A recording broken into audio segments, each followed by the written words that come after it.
시간 우리 믿음의 고백 드림으로 말씀 앞에 나가도록 하겠습니다. 하나님 나를 사랑하신다. 하나님 내 인생의 크고 비밀한 계획을 가지고 계신다. 하나님 오늘도 나와 동행하셔서 그 계획을 이루어 주신다. 아멘. 그렇게 될 줄로 믿습니다. 아멘. 예수님께서 40일을 금식하시고 나서 마귀에게 3번의 시험을 당하시는데 그 첫 번째 시험이 돌로 떡을 만들어 먹으라는 시험이었습니다. 이때 예수님께서 마귀에게 하셨던 말씀이 사람이 떡으로만 사는 것이 아니라 하나님의 입에서 나오는 모든 말씀으로 살 것이다 라는 말씀이었습니다. 예수님이 하신 말씀의 핵심은 사람이 떡을 먹어야 하는 존재이지만 떡이 사람의 본질은 아니라는 것입니다. 마귀는 예수님에게 그랬던 것처럼 끊임없이 사람에게 일어나는 모든 문제를 떡으로 대변되는 돈의 문제라고 이해를 합니다. 그리고 돈만 있으면 너에게 아무 문제가 없다는 식으로 그렇게 유혹을 합니다. 만약에 사람이 떡으로만 사는 존재라면 마귀가 말했던 것처럼 수단과 방법을 가리지 말고 돌로 떡을 만드는 것처럼 수많은 돈을 모아야만 할 것입니다. 근데 예수님께서 떡을 먹어야 되는 존재임에도 불구하고 뭐라고 말씀하셨는가? 사람은 떡으로만 만족하는 존재가 아니고 하나님의 말씀을 먹어야 되는 존재라고 그렇게 말씀하셨습니다. 이 말은 무슨 말인가? 사람에게 떡을 먹는 육체만 존재하는 것이 아니라 말씀을 먹어야 되는 영혼도 존재하고 있다는 것입니다. 그런 점에서 예수님께서 하신 말씀은 절대로 떡을 부정하는 말씀이 아니에요. 돈도 필요 없다, 권력도 필요 없다, 명예도 필요 없다가 아니라 돈을 얻기 위해서, 육신에 필요한 떡을 얻기 위해서 하나님의 말씀을 버리는 건 어리석다고 말씀하시는 거예요. 떡도 있어야 되지만 떡을 얻을 때 반드시 기억해야 된다는 거예요. 내 영혼이 과연 하나님의 말씀을 먹고 있는가? 내가 하나님으로도 충만해지고 있는가? 그걸 물어봐야 된다는 것입니다. 오늘 우리는 육과 영을 소유하고 있는 저와 여러분들이 이 땅에서 평안한 존재로 살기 위해서 어떤 삶을 살아야 되는지에 대한 말씀을 같이 나눠보려고 합니다. 오늘 우리가 살펴보게 될 본문 말씀은요, 무리 중에 한 사람이 예수님에게 자신의 형에게 명하여 유산을 자기에게 줄 것을 요청해 달라고 그렇게 말하는 것으로부터 시작이 됩니다. 율법은 유산 상속에서 형에게는 3분의 2를 주게 하고 동생에게는 3분의 1을 주도록 명령을 하고 있습니다. 근데 만약에 누군가가 이 명령을 지키지 않으면 율법의 근거에서 랍비에게 소송을 제기할 수가 있었습니다. 오늘 보면은 예수님이 랍비로서 자기 형에게 말해달라고 요청하는 내용이라고 이해하시면 좋을 것 같습니다. 근데 예수님께서 이 요청을 받으시고 흔쾌히 허락하신 것이 아니라 내가 너의 재판에 재판장이 되지 않겠다고 말씀하시면서 그 이유를 이렇게 말씀을 하십니다. 12장 15절입니다. 그들에게 이르시되 삼가 모든 탐심을 물리치라 사람의 생명이 그 소유에 넉넉한 데 있지 아니하니라 하시고, 왜 예수님은 유산의 문제에 개입해달라고 하는 이 사람을 향하여서 탐심을 물리치라고 말씀하셨겠습니까? 우리가 예수님 말씀을 이해하려면 문맥 안에서 이해할 필요가 있습니다.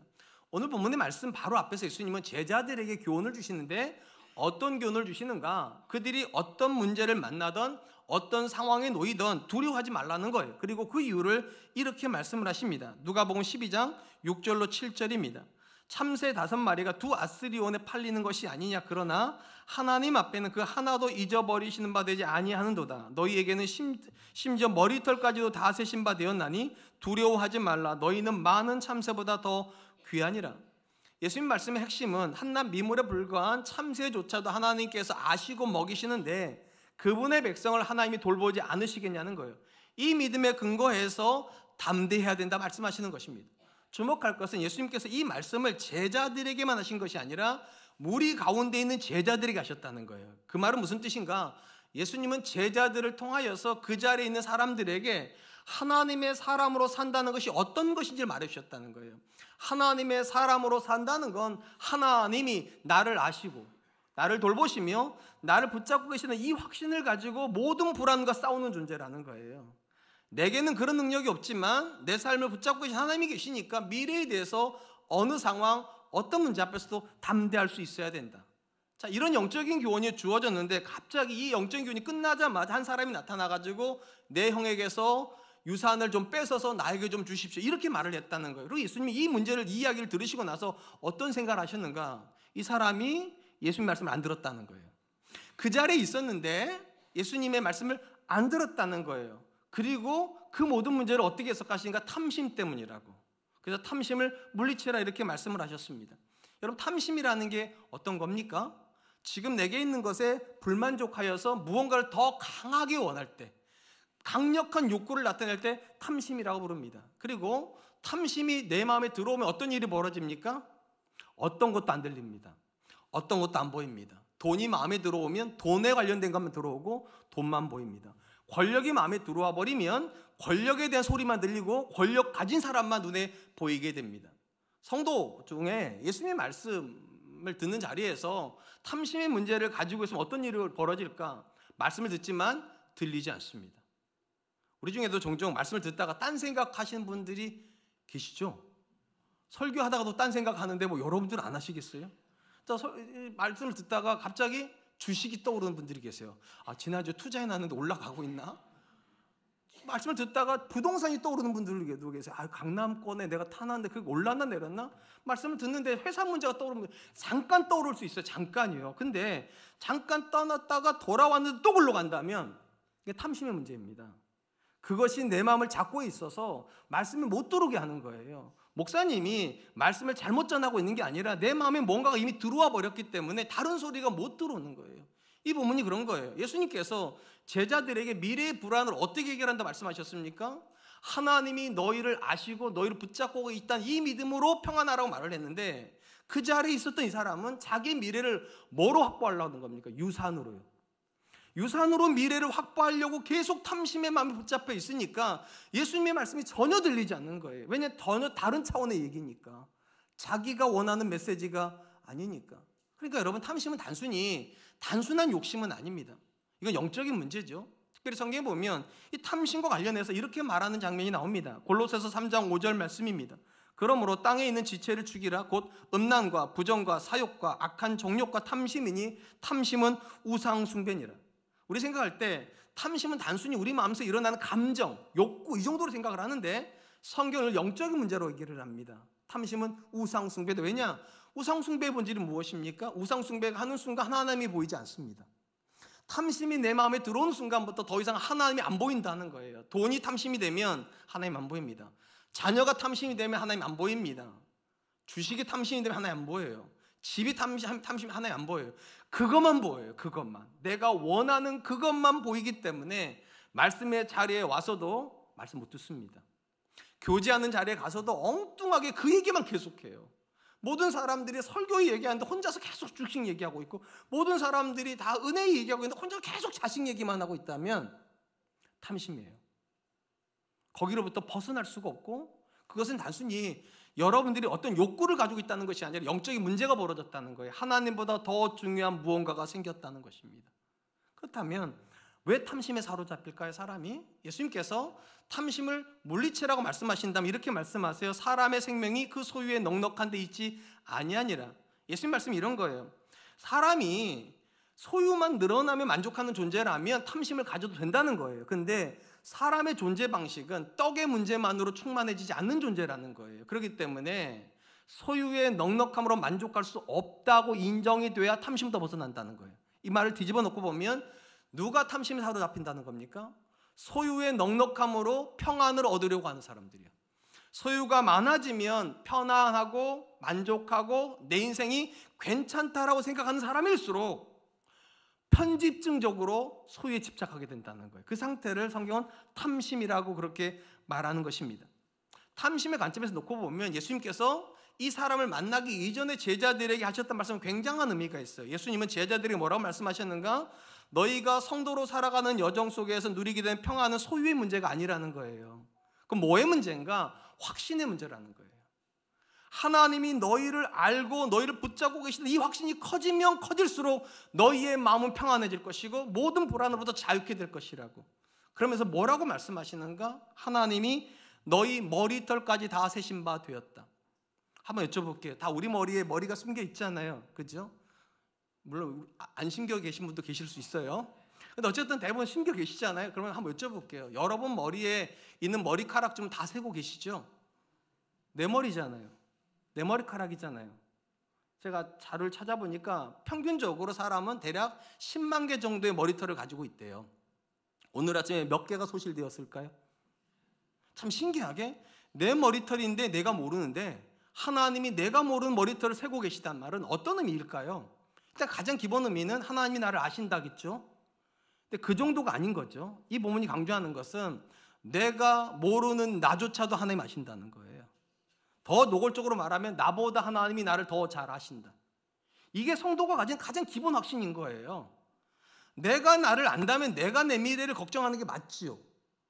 내가 내 자녀를 안다면 내가 내 자녀를 위해서 걱정해 주는 게 맞지요. 근데 나보다 더 잘하는 분이 계시다면 어떻게 돼야 됩니까? 어떻게 평안해질까? 나보다 더 잘하는 누군가 있다면 내가 어떻게 평안해지자는 거예요. 그게 성경의 이야기예요. 너희 염려를 다 주께 맡겨버리라. 이는 주께서 너희를 돌보심이니라. 너보다도 너를 더 잘하셔서 네 머리털까지 다 세고 계시는 분이 너의 모든 염려를 붙잡고 계시는데 그게 믿어지면 평안이 온다는 거예요. 소유가 늘어남으로 평안해지는 게 아니라 내가 무언가를 준비해가지고 미래를 향해서 나아감으로 평안해지는 게 아니라 확신으로 평안해진다는 거예요. 하나님이 나를 아신다. 그냥 아시는 것이 아니라 나보다 더 잘 아시는데 어느 정도 잘 아시는가? 내 머리털까지 다 세실 정도로 아신다면 하나님이 여러분을 외면하시겠습니까? 하나님이 여러분을 위해서 준비하지 않고 미래의 시간을 주시겠냐는 거예요.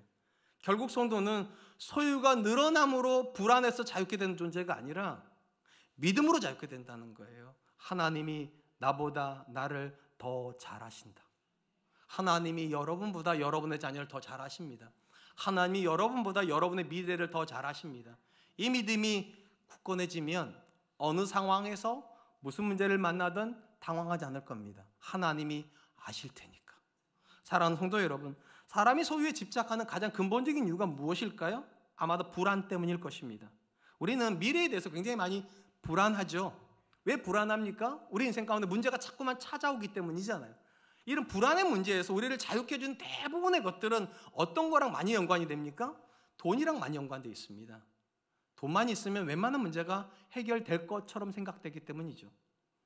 제가 종종 그런 말씀 드리잖아요. 제가 제 아내랑 부부싸움을 많이 했다고. 왜 많이 했을까요? 많은 분들이 제 성격이 급하고 완고하고 뭐 이럴 거라 생각을 하는데 물론 그런 부분도 있어요. 근데 곰곰이 생각해보면 가난했기 때문이었습니다. 우리 아들이 학원을 3개를 보내달라고 저는 1개밖에 못 보내주는데 그때는 제 아내는 항상 착한 편을 들어요. 보내줄게. 돈은 내가 내야 되는데. 이럴 때 싸우는 거예요. 야, 왜 그렇게 확신을 주냐고. 못 보내주는데. 돈만 있었으면 해결될 문제가 돈이 없어서 고통이 되는 거고 싸움이 되는 거예요. 양가의 부모님 문제가 있을 때 저는 저희 부모님에게 더 많이 드리고 싶겠죠? 제 아내는 우리 장인장을 더 드리고 싶겠죠? 돈만 많으면 다 보내면 되죠. 근데 제한돼 있는데 5대 4로 할 거냐, 6대 4로 할 것이냐, 5대 5로 할 거냐, 이런 문제, 저희 집만 그런 건 아니잖아요. 그러니까 생각해보면 우리의 대부분의 문제, 우리를 불안케 해야 되는 문제 중에 상당 부분은 돈이랑 관련이 있고, 그러니까 돈이 많아지는 것이 평안의 문제로 인식이 돼요. 그래서 사람에게 소유가 늘어난다는 건 단순히 소유가 늘어나는 개념이 아니라 평안의 문제랑 연관이 되는 겁니다. 오늘 본문에서 유산의 문제를 가지고 있는 사람 똑같이 생각하는 거예요. 유산이 늘어나는 것이 불안을 이기는 거라 생각하는 거예요. 그 상황에서 예수님께서 하신 말씀은 무엇이었는가? 성도는 소유를 늘려서 평안해지는 존재가 아니라 확신이 늘어남으로 하나님이 내 머리털까지 다 세신 바 되시고 하늘을 아는 새도 먹이신 하나님이 하물며 그분의 백성을 안 먹이시겠는가? 믿음이 평안의 문제인 겁니다. 사실은. 그러므로 저는 우리 사랑과 은혜교 성도님들이 소유의 넉넉함으로 평안을 얻으려고 하는 분들이 아니라 믿음으로 평안할 수 있기를 주님의 이름으로 축복합니다. 한편 예수님은 소유를 늘림으로 평안을 얻으려고 하는 사람들의 어리석음을 한 부자의 비유를 가지고 설명을 하십니다. 이 부자는 그의 밭에서 굉장히 많은 소출을 얻었는데 어느 정도 얻었는가? 자기가 가지고 있는 창고에 더 이상 넣을 수 없을 정도로 많은 소출을 얻었습니다. 그러자 그가 미래에 대한 아름다운 계획을 세우게 됩니다. 오늘 본 말씀 18절입니다. 또 이르되 내가 이렇게 하리라. 내 곡간을 헐고 더 크게 짓고 내 모든 곡식과 물건을 거기 쌓아두리라. 원문 성경에 보면 곡간이라는 이 단어가 단수가 아니라 복수형입니다. 쉽게 말하면 한 곡간을 허물고 2채 이상의 곡간을 세울 생각을 하고 있다는 거예요. 그러니까 엄청나게 많은 소유가 들어온 것입니다. 그리고 이 모든 계획을 세우고 나서 그가 스스로에게 이렇게 말을 합니다. 19절입니다.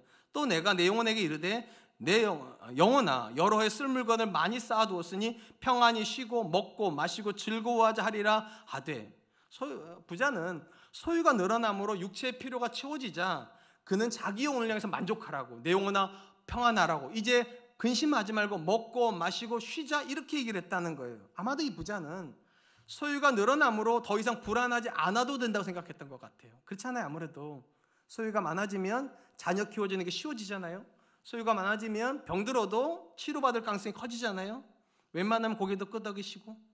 소유가 많아지면 미래에 내 노년의 생활에 자녀에게 기댈 필요가 없으니까 당당할 수 있잖아요. 그죠? 그러니까 아마도 이 사람은 그렇게 생각했던 것 같아요. 이제 소유가 늘어나니까 내 영혼에 근심이 없다. 내 영혼에 불안함이 없다. 그러니까 내 영혼아 평안하자. 이제는 먹고 마시고 쉬자 이렇게 얘기했다는 거예요. 하나님 창조하신 사람은 동물과 좀 다르죠. 동물은 육체만 가지고 있기 때문에 육체만 만족하면 만족할 수 있습니다. 근데 사람은 육체와 영혼을 같이 가지고 있는 존재로 만들어졌기 때문에 육체가 만족하였다고 해서 영혼이 자연대로 만족되지 않습니다. 영혼도 채워져야 돼요. 그리고 성경적으로 영혼은 오직 하나님으로만 채워집니다. 이게 채워진다는 게 그런 거잖아요. 나보다 큰 게 들어와야 채워지지 나보다 작은 게 들어와서는 채워지지 않아요. 우리가 종종 그런 표현을 쓰잖아요. 천하보다 귀한 영혼. 쉽게 말하면 천하보다 사람이 크다는 거예요. 천하의 물질을 다 집어넣어도 사람은 안 채워집니다. 그러니까 계속 더다고 하는 거예요. 다고다고 한단 말이 그 말이죠. 영혼은 어떻게 채워지는가? 더 큰 존재가 채우는 겁니다. 하나님이 채우는 겁니다. 그렇기 때문에 영혼이 평안하려면 영혼이 충만해야 되고 영혼이 충만해지기 위해서는 돈이 필요한 것이 아니라 하나님이 필요합니다. 이런 인생의 관점에서 가장 우리가 주목할 만한 기록이 전도서죠. 전도서에서 솔로몬이 가장 강조했던 것이 무엇인가? 하나님이 없이 무언가를 채우는 사람들이요. 하나님 없이 권력을 채우는 사람들, 하나님 없이 쾌락을 채우는 사람들, 하나님 없이 소유를 채우는 사람들 다 한결같이 뭐라고 말합니까? 헛되고 헛되니 해 아래 있는 모든 것이 다 헛되다. 하나님이 없이 무언가를 채우는 모든 사람들은 헛되다. 헛되다는 말의 정확한 뜻이 뭐라고 했습니까? 비어있다는 거예요. 돈은 채워졌는데 비어있다. 권력은 채워졌는데 비어있다. 쾌락은 채워졌는데 비어있다. 건강은 채워졌는데 비어있다. 한 부분만 채워졌다는 거예요. 그래서 만족할 수 없죠. 성경적으로 한 존재가 만족한다는 건 두 가지가 다 채워지는 거예요. 하나님이 그의 필요도 채우시면서 그의 영혼을 충만케 하신다. 오늘 본문에서 이 부자가 보여주는 어리석음, 아이러니가 뭔지 아세요? 그는 육체의 필요가 채워지자 자기 영혼이 채워졌다 착각한다는 거예요. 육체가 충만해진 건데 자기 영혼을 향해서 내 영혼아 이제 네가 평안하니까 쉬어라, 먹어라, 마셔라 이렇게 말을 했다는 거예요. 마치 육체가 채워지면 영혼은 자동적으로 채워지는 것처럼. 분명한 건 소유가 늘어나는 것은요, 우리를 불안으로부터 자유케 하는 부분이 있어요. 앞에도 말씀드린 것처럼 소유가 늘어나면 우리는 웬만한 문제를 해결할 수 있게 돼요. 그리고 문제가 없으면 스스로 우리는 어떻게 생각하는가? 내가 평안하다고 착각을 한다는 거예요. 근데 여기 조심할 것이 있어요. 여러분 정말로 소유가 늘어나면 그 사람은 평안한 사람일까? 아모스서가 바로 이런 사람들에게 경고를 주는 메시지를 담고 있습니다. 아모스서 6장 1절. 화 있을진저 시온에서 교만한 자와 사마리아 산에서 마음이 든든한 자 곧 백성들의 머리인 지도자들이여 이스라엘 집이 그들을 따르는도다. 하나님께서 시온과 사마리아, 그러니까 남쪽 유다와 북쪽 유다에서 가장 부유하게 살고 권력을 가져서 든든한 재물을 가지고서 큰 성벽을 짓고 안전하게 사는 사람들에게 하나님께서 책망을 하시는 거예요. 저주를 선포하세요. 그러면서 그들을 뭐라고 말씀하시는가? 마음이 든든한 자. 이게 무슨 뜻인가? 그들의 소유가 늘어나면서부터 자기가 모든 근심부터 자유케 되어서 마음이 평안해졌다는 거예요. 그러면 어떤 일이 벌어지는가? 이 사람들이 평안의 근거가 뭐였습니까? 소유잖아요. 소유가 늘어남으로 평안했어요. 그러면 이 사람들은 소유에 집착할까요? 서로부터 자유케 될까요? 더 노골적으로 물어보면 가난한 사람들이 돈에 더 집착할까요? 부자가 더 돈에 집착할까요? 부자가 더 돈에 집착합니다. 왜 그럴까요? 부자는요, 돈의 맛을 알기 때문입니다. 돈을 어떻게 쓰면 사람 움직이는 걸 저는 몰라요. 저는요. 근데 부자들은 알아요.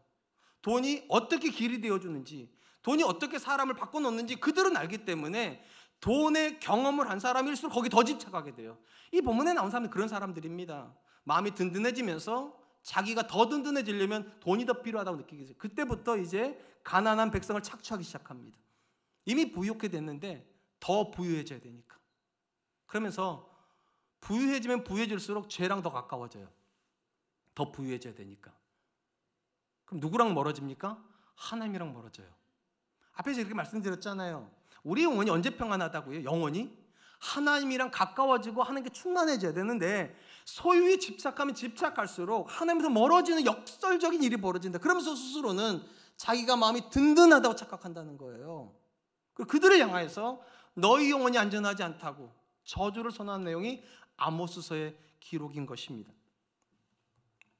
앞에서 말씀드린 것처럼 사람은 육체와 영혼을 가지고 있습니다. 자, 육체가 물질로 채워지면 어떤 걸 경험하게 됩니까? 자, 육체가 물질로 채워지면 여러분들은 어떤 상태를 경험하죠? 편안해지십니다. 그죠? 집에 좋은 소파를 들여놓기 시작하시잖아요. 차도 일단 뭐 사륜구동이 돼가지고 눈 와도 그냥 끝에 이번에 눈 오니까 막 못 올라가더라고 차들이요. 근데 어떤 때는 쫙 타고 올라가더라고. 사륜구동인 거예요. 돈이 편안을 만들어줘요. 자, 일단 육체가 채워지면 편안해집니다. 그럼 영혼이 채워지면 그걸 평안이라고 부르는 거예요. 자, 이게 달라요. 육체는 편안해지고 영혼은 평안해집니다. 분명히 다른 개념인데 마귀는 이 두 개념을 혼용해서 쓰려고 한다는 얘기예요. 무슨 말인가? 내가 소유가 많아짐으로 편안해졌다는 얘기는 문제가 없어지기 시작했다는 거예요. 그리고 마귀는 이렇게 말해요. 문제가 없으니까 평안하다고. 문제가 없으니까 평안하다고. 어떻게 생각하세요? 문제가 없는 게 평안입니까? 만약에 문제가 없는 게 평안이라면 성경에 나오는 모든 믿음의 사람들 평안할 수 없는 사람들입니다. 엄청난 문제 앞에 서야 되잖아요. 욥의 문제를 생각해 보세요. 건강에 문제가 있죠. 단절의 문제가 있죠. 고통의 문제가 있어요. 그럼 그건 평안 못 하잖아요. 요셉은 13년간 노예 생활을 하는데 어떻게 평안할 수 있을까요? 다윗은 10년 동안 쫓겨다니는데 어떻게 평안할 수 있을까요? 모세는 40년 동안 광야 생활을 하는데 어떻게 평안할 수 있을까요? 그러니까 쉽게 말하면 성경이 말하는 평안은 절대로 문제가 없는 상태를 말하는 게 아니에요. 근데 마귀는 뭐라고 말하는가? 문제가 없으면 평안이라고. 그리고 그런 상태를 원하면 소유에 집착하기 시작해요. 소유가 많아야 문제가 없어지니까. 그럼 성경이 말하는 평안은 뭘까? 성경이 말하는 평안은 문제 유무와 상관없어요. 성경이 말하는 평안은 담대함이에요. 어떤 상황에서도 하나님이 나와 함께 하시고 모든 상황에서 하나님은 나를 붙잡고 계신다. 믿음의 사람들이 극심한 문제 앞에서도 평안할 수 있었던 이유가 무엇입니까? 그들은 확신이 하나가 있어요. 나만 그 문제 속에 있지 않다. 하나님이 나와 함께 계신다. 내가 사망의 음침한 골짜기로 다닐지라도 해를 두려워하지 않으면 그것은 주께서 나와 함께 하심이라. 주의 지팡이와 막대기가 나를 안위하시나이다. 근데 마귀는 끊임없이 뭐라고 말하는 줄 아세요? 문제가 있으면 평안하지 않다고. 문제에서 벗어나야 된다고. 그러면 어떻게 되냐? 돈을 모으라고, 성공하라고, 부자 되라고, 그렇게 평안하라고. 그 마귀의 유혹이에요. 다시 말씀드리지만 소유는 우리를 편안하게 해줄 수 있어요. 문제를 없게 해줄 수 있어요. 근데 그게 평안은 아니에요. 평안은 확신의 문제예요. 어떤 상황에 놓이든지 간에 그 모든 상황을 붙잡고 계신 분이 계시다. 그 하나님이 나를 붙잡고 계시니까 내 영혼은 평안할 수 있다. 제가 안식년을 보냈잖아요. 평안하게 지냈을까요? 어떻게 생각하세요? 제 얼굴에 근심이 많으세요? 평안해 보이세요? 대답 안 하실 줄 알았어요. 함정이 있을 줄 아시고. 안식월 동안에 굉장히 고통스러운 일들이 많이 있었어요, 사실은요. 근데 괜찮게 지냈어요. 잘 지냈어요. 제가 늘 경험하는 게 하나가 있어요. 고통의 상황 속에 나만 홀로 있지 않다. 당신은 홀로 있지 않다고. You are not alone. 이 말을 제가 참 좋아해요. 너는 절대 혼자 있지 않다고. 그게 평안인 거예요. 문제는 있을 수 있어요. 고통스러운 상황이 있을 수 있어요. 근데 그것이 우리의 평안의 문제하고는 아무 상관이 없어요. 그건 편안의 문제지, 편안. 편안하지 않을 수 있어요. 편안하지 않을 수 있다니까요. 신앙은 편안의 문제가 아니에요. 신앙은 평안의 문제지. 그 평안은 무엇입니까? 당신이 홀로 있지 않아요. 제자들에게 하는 말씀이 그거예요. 너희들이 고발당해서 어디에 갈 수 있다는 거예요. 군인들 앞에 설 수도 있고 통치자 앞에 설 수 있을 텐데 걱정하지 말라고. 내가 너와 함께 있다고. 너희 모든 상황 속에 내가 너를 붙잡고 있다고. 그게 평안인 거죠. 사랑하는 성도 여러분, 신앙 안에서 우리가 멀리 해야 되는 개념이 하나가 있어요. 잘못된 개념이에요. 예수님 믿으면 문제가 없어진다. 그건 거짓말이에요. 예수님 믿어도 수많은 문제 앞에 서야 돼요. 성경에 나오는 모든 믿음의 사람들이 그 문제 앞에 서 있는데 왜 우리가 그 문제 앞에서 문제가 없어진다 착각을 하냐고요. 예수 믿어도 문제는 일어나는 거예요. 왜냐하면 이건 편안의 문제가 아니니까.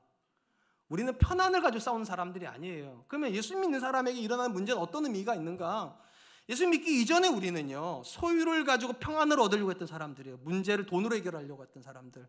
예수 믿고 나서 우리는 믿음으로 문제를 해결하는 사람들이에요. 문제 앞에서 담대하게 말하는 거예요. 하나님이 이 모든 상황에서 나와 함께 하신다. 나는 약하지만 하나님이 이 모든 상황을 통해서 일하실 것을 내가 믿으니까 오늘도 믿음으로 하나님과 함께 걷는다. 저는 여러분들의 인생에 문제가 없을 거라고 생각하지 않습니다. 제가 살아보니까 교회에서만 사는 저에게도 이렇게 많은 문제가 일어나는데 세상에서 치열하게 싸우는 여러분들에게 왜 문제가 없겠어요? 근데 제가 또 확신할 수가 있는 거 하나가 있습니다. 어떤 문제를 만나도 걱정하지 마세요. 여러분보다 그 문제를 먼저 아신 분이 계세요. 여러분보다 그 문제를 먼저 다루고 계시는 분이 계세요. 우리는 그분을 하나님이라 믿고 그분이 나의 아버지심을 또한 믿습니다. 이 믿음이 우리 마음을 붙잡을 때 그 상태를 평안이라고 부르는 거예요. 확신이 주는 담대함. 전 저와 여러분들이 그럴 수 있기를 주님의 이름으로 축복합니다. 마지막으로 예수님은 소유에 집착함으로 평안을 얻으려고 했던 이 부자의 최후의 결론을 이렇게 말씀을 하세요. 20절입니다. 하나님이 이르시되 어리석은 자여 오늘 밤에 내 영혼을 도로 찾으리니 그러면 내가 준비한 것이 누구의 것이 되겠느냐 하셨으니 하나님은 더 많은 곡간을 준비함으로 불안이 없는 미래를 준비하려고 하는 부자를 향해서 어리석은 자라고 말씀하셨습니다. 이 부자가 어리석은 이유가 무엇입니까? 하나님이 오늘 데려가려고 하는데 내일 계획을 세우고 있으니까. 내일 죽을 사람이, 오늘 죽을 사람이 내일을 염려하고 있으니까 이거 어리석은 거죠. 그는 하나님을 만날 준비를 하지도 않는 상태인데 오늘 저녁에 하나님을 만나야 돼요. 그리고 자기를 향해서 평안하다고, 쉬자고, 먹자고, 내일 죽을 거 아니 오늘 죽을 건데. 그러니까 하나님께 말씀하세요. 자신만을 위해서 모든 물건을 쓸 것을 준비하고 하나님 만날 준비를 하고 있지 않는 영혼은 불안한 거죠. 그거야말로 진심으로 걱정스러운 거죠. 그래서 어리석다고 말하는 거예요. 특별히 본문에 보면 하나님께서 그의 영혼을 오늘 밤에 도로 찾는다고 말씀하셨어요. 우리 성경에 도로 찾는다는 말은요, 빌려줬던 것을, 맡겼던 것을 찾아온다는 뜻을 가지고 있습니다. 쉽게 말을 하면 이 부자는요, 모든 것이 자기 거라고 말했어요. 내 곳간, 내 소유, 내 물건 이랬는데 하나님 웃으신 말씀하시는 게 그게 진짜 네 거냐는 거예요. 너의 근본적인 영혼은 내가 너한테 맡긴 건데. 그러니까 이 사람은 하나님으로부터 시작된 사람이라는 거예요. 하나님으로부터 시작된 사람이에요. 그러니까 첫 시작점에 하나님이 계세요. 알파, 시작점에 하나님이 계세요. 근데 이 사람이 살면서 하나님 안 계시기 시작했다는 거예요. 점점 마치 자기 것인 것처럼. 그러다가 마지막 지점, 그가 오늘 밤 죽을 거거든. 거기서 하나님을 만나게 될 거예요. 오메가, 시작점에 계신 하나님이 마지막 지점에 기다리고 계시다는 거예요. 그리고 물어보시는 거예요. 너 오늘 밤에 나 만날 준비되어 있냐고. 준비되어 있지 않아 이 사람이요. 자기가 평안하다고 그렇게 말을 하는데 자기 생명을 위탁하신 분을 잊고 살아있으니까. 미리 말하면 생명을 주신 분이 하나님이라면 그 사람이 생명을 가지고 있는데 살아간다, 소유하고 있는 모든 것들은 다 누구 겁니까? 하나님 거죠. 사실은요. 하나님으로부터 시작된 사람이니까. 근데 시작은 하나님으로부터 했는데 중간에 하나님 안 계셔버려요. 그럼 가장 두려운 상황이 뭡니까? 마지막 지점에 하나님 앞에 서야 되는 상황이 가장 두렵다는 거예요. 그리고 하나님께서 이렇게 중간에 하나님을 상실하고 소유에만 집착하고 있는 사람들의 최종 결론을 이렇게 말씀하세요. 21절, 자기를 위하여 재물을 쌓아두고 하나님께 대하여 부유하지 못한 자가 이와 같으니라. 하나님께서 생명을 주셔서 시작된 영혼이 과정 속에서 소유를 가지고서 하나님을 놓쳐버리는 그 사람들 향해서 뭐라고 말씀하시는가? 그들의 근본 문제가 뭐냐? 그들은 하나님 없이 살았기 때문에 하나님께 부유하지 못했다는 거예요. 그들의 삶에 하나님은 없더라는 거예요. 돈은 있는데 하나님이 없어요. 자녀는 있는데 하나님이 없어요. 권력은 있는데 하나님이 없어요. 참 아이러니인 것은 그 모든 것을 주신 분이 하나님이신데, 이 말을 뒤집어 놓고 보면 하나님 근본적으로 저와 여러분들에게 요구하시는 삶이 뭐냐는 거예요. 내가 나에게 부유한 삶이 아니에요. 내가 이 정도 살아서 이런 자녀 키우지, 내가 이 정도 살아서 이 정도 누리지, 내가 이 정도 살았으니까 이 정도는 당연, 이게 아니라 나를 존재케 하신 하나님이 내 자녀 인생에 계시는가? 나를 존재케 하신 하나님이 내 직장 생활에는 계시는가? 나를 존재케 하신 하나님이 내 소유 속에는 과연 계시는가? 과연 나는 하나님께 부유한 자인가? 이 질문을 하고 살아야 된다는 거예요. 그게 과정인 거예요. 시작점에 하나님 계시고 마지막에 하나님 계세요. 과정은 우리 그 질문을 하고 살아야 돼요. 이 과정 속에도 하나님이 계시는가? 기독교 재물관의 가장 기본이 되는 개념은 청지기론입니다. 이 청지기론은 출발점이 무엇입니까? 하나님이 모든 생명의 창조주가 되신다. 그러니까 이 땅에 존재하는 모든 존재들은 우리의 의지로 존재하게 된 게 아니라 존재하게 되어진 거예요. 하나님에 의해서. 그러니까 미리 말하면 창조로는 소유권을 주장하는 거예요. 하나님이 주인이시다. 그리고 하나님이 주인이시라면 이 땅에서 생명을 부여받은 저와 여러분들이 살아가는 모든 날의 주인도 누구여야 된다는 겁니까? 하나님이어야 되죠. 하나님이 우리를 이 땅에 보내시고 우리에게 모든 걸 공급하십니다. 이렇게 하신 이유가 있어요. 하나님의 계획이 있기 때문입니다. 내가 오늘 이 자리에 있어야 되는 하나님의 계획이 있어요. 오늘 내가 그 일을 해야 되는 계획이 있기 때문에 하나님이 공급하여 주신다는 거예요. 성도는 이 사실을 인정하는 사람입니다. 내가 존재하고 싶어서 존재한 것이 아니라 하나님이 나를 존재케 하셨다. 당연히 존재케 된 존재에게 무언가가 들어온다면 이것은 내가 얻은 것이 아니라 하나님이 내게 맡기신 것이다. 뭐 하라고? 하나님 뜻을 이루라고. 이 사실을 따라서 내가 고민을 할 때 하나님 내게 주신 이 자녀를 통해서 내가 뭐를 해야 될까? 하나님 내게 주신 이 가정을 통해 내가 뭐를 해야 될까? 하나님 내게 주신 이 소유를 가지고서 내가 무엇을 할까 고민하는 사람을 청지기라고 부르는 거예요. 그래서 예수 믿는 사람은 고민이 많아야 돼요. 내가 이렇게 살아도 되나? 모든 게 너무 좋을 때 있잖아요. 배우자를 봐도 너무 만족스럽고 자녀를 봐도 너무 만족스럽고 교회를 봐도 너무 만족스럽고 심지어 내가 내 자신을 봐도 너무 만족스러울 때 있지요. 제가 요즘 조금 그 상태예요. 제가 그때 세상 사람들 뭐라 말합니까? 이제 내 영혼아 편히 쉬자 이런다고 얘기한다는 거. 부자처럼. 청지기는 그때 진짜 고민을 해야 돼요. 내가 이렇게 평안한데 과연 하나님은 나 때문에 평안하실까? 내가 내 자녀를 보면 이렇게 기쁜데 과연 하나님 나를 보고도 그렇게 기쁘실까? 이 고민이 있는 사람이에요. 단순히 소유가 하나님 거다가 아니라 고민하는 사람이에요. 그 사람이 청지기예요. 청지기는 자기 소유를 자기 노력의 대가라고 생각하지 않습니다. 청지기는 자유 소유를 하나님의 은혜라고 생각을 합니다. 물론 우리는 다 노력하면서 살아야 돼요. 그런데 한 가지 분명히 인정해야 될 것이 있어요. 노력한다고 다 되는 거 아니에요. 여러분 노력했다고 그 자리에 가시는 거 아니에요. 사실은요. 여러분보다 더 노력했는데 그 자리에 못 가신 분들이 계세요. 그러니까 우리 인생은 노력의 대가가 아니죠. 은혜의 대가죠. 그리고 이 은혜를 인정하는 사람은 삶의 목표가 달라요. 나 같은 내가 아니어도 되는데 왜 나에게 이렇게 좋은 가정을 주셨을까? 내가 아니어도 되는데 왜 이렇게 좋은 자녀 주셨을까? 내가 아니어도 되는데 왜 이렇게 좋은 교회, 이렇게 좋은 직장 주셨을까? 이유가 있다. 하나님이 뭔가를 하고 싶으셔서. 그렇게 되면 점점점 나는 하나님에 대해서 부유해지게 돼요. 내가 잘 되면 잘 될수록 하나님의 영광이 더 높아질 거니까. 이 본문에서 이 사람이 어리석은 이유가 무엇입니까? 잘 되면 잘 될수록 자기만 집중하니까. 내 영혼만 찾으니까. 나만 찾으니까. 하나님이 없어요. 다시 말씀드릴게요. 청지기는 하나님이 주신 모든 것을요 기회라고 생각합니다. 소유는 기회예요. 관계도 기회예요. 가족도 기회예요. 교회도 기회예요. 직장도 기회예요. 언제 아멘 하실래요? 하나님이 우리에게 주신 모든 것은 내가 가지고 내가 소유하는 소유물이 아니라 하나님이 나한테 뭔가를 하라고 기회를 주신 거라는 기회를.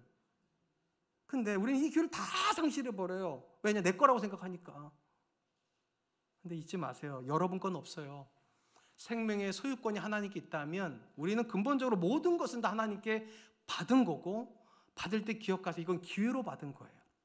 하나님을 위해서 뭔가를 하라고. 사랑하는 성도 여러분, 성경이 말하는 인생의 여정은요 출발점과 마지막 결승점이 있어요. 출발점에 하나님께서 생명을 부여하시고 마지막 결승점에서 하나님 기다리고 계세요. 왜냐? 우리는 한 번 죽을 거니까. 그 마지막 지점을 성경은 심판대라고 부르죠. 이 심판대 상황에 대해서 예수님께서 가장 자주 쓰셨던 비유가 무엇인가? 주인과 종이 결산하는, 정산하는 개념이에요. 주인이 종에게 뭔가를 맡겼어요. 그리고 떠났어요. 돌아오고 나서 종이 주인이 맡겼던 걸 돌려드리면서 주인이여 당신의 것을 받으십시오. 이렇게 말을 한다는 거예요. 그때 주인이 이 종을 보고서 두 가지로 평가해요. 착하고 충성된 종. 이 사람은 어떤 사람들입니까? 주인 준 걸 가지고 자기 거라 생각하지 않고 기회라고 생각해 주인을 위해서 일해요.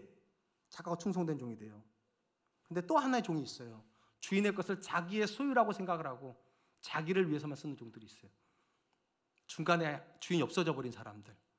악하고 게으른 종이라고 부르죠.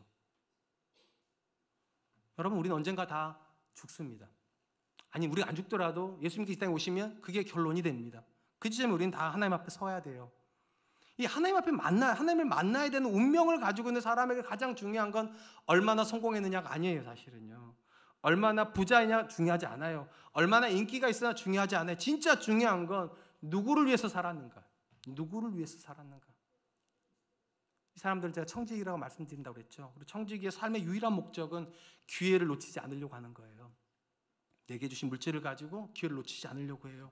내게 주신 관계를 가지고 기회를 놓치지 않으려고 해요. 내게 주신 건강을 가지고 기회를 놓치지 않으려고 해요. 주를 위해서 일할 기회예요. 그래야 우리는 소유에 매이지 않습니다. 그래야 우리는 관계에 매이지 않습니다.